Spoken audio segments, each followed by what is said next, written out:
Conquêtes européennes et société coloniale.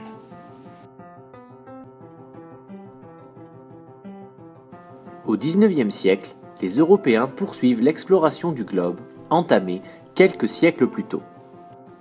Ils explorent l'intérieur des terres mal connues d'Asie et d'Afrique.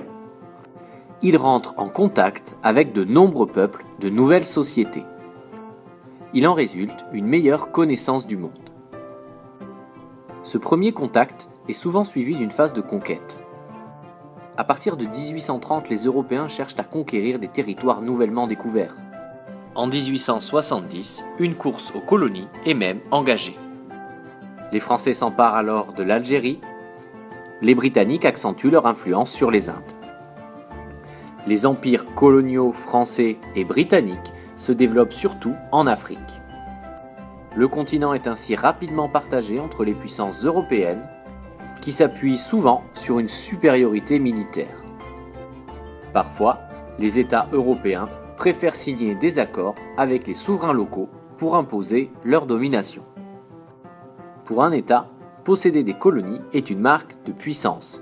Elle permet à une nation de montrer qu'elle est supérieure aux autres et doit les dominer. La colonisation qui peut suivre la conquête s'appuie sur les 3 C: commerce, christianisation et civilisation. En effet, les colonies permettent d'approvisionner la métropole en marchandises et elles constituent un débouché commercial pour les produits européens. Les populations des colonies sont christianisées par des missionnaires et les Européens cherchent à civiliser les populations autochtones en leur apportant le progrès par l'éducation, la médecine, les aménagements. Le plus souvent, les Européens cherchent surtout à imposer leur modèle culturel, leur langue et leur histoire. Si la colonisation semble à première vue être un mouvement uniforme, c'est loin d'être le cas.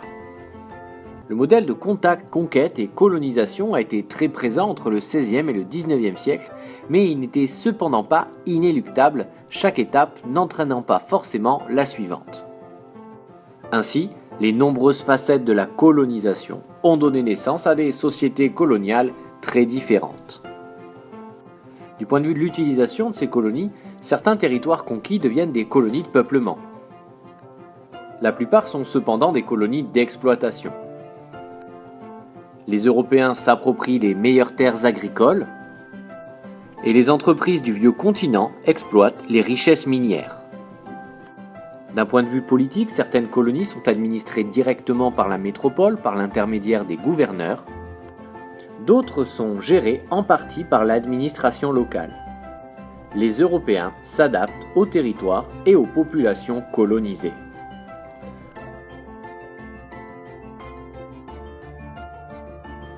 Si tous les États colonisateurs abolissent l'esclavage au XIXe siècle, comme c'est le cas de la France en 1848, les habitants des colonies ne bénéficient cependant pas des mêmes droits que les colons.